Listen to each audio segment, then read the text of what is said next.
Hegel says, thinking things over in a general way involves the principle, which also means the beginning, of philosophy. Metaphysics is where thought is introduced to intellectual labor. You do not just receive the message, but also think about it. Principle is defined as a beginning, and thought is defined as the principle of philosophy. Philosophy does not begin with thought in the same way as the other sciences begin with their subject matter.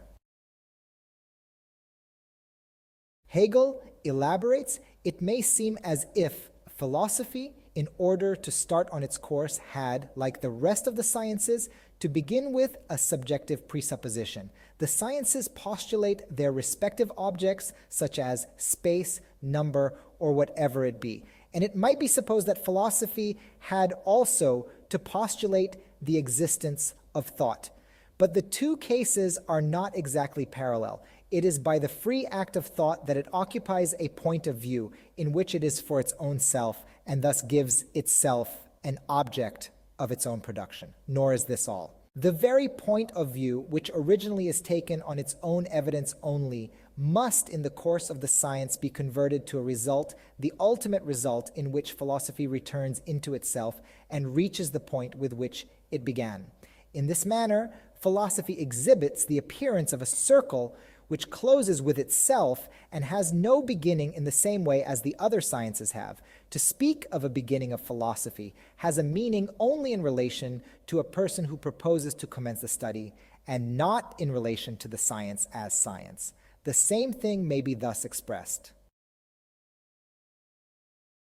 The notion of science, the notion therefore with which we start, which for the very reason that it is initial, implies a separation between the thought, which is our object, and the subject philosophizing, which is, as it were, external to the former, must be grasped and comprehended by the science itself. This is, in short, the one single aim, action, and goal of philosophy, to arrive at the notion of its notion, and thus secure its return and its satisfaction.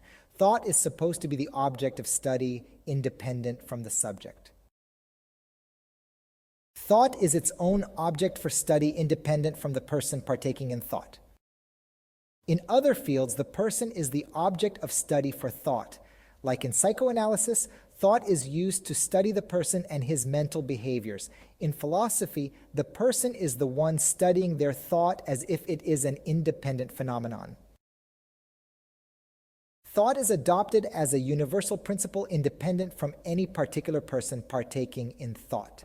The idea of thought as universal does not only mean that it is shared by anyone who possesses the capability for thinking, but also that reason is eternal and independent of any thinker.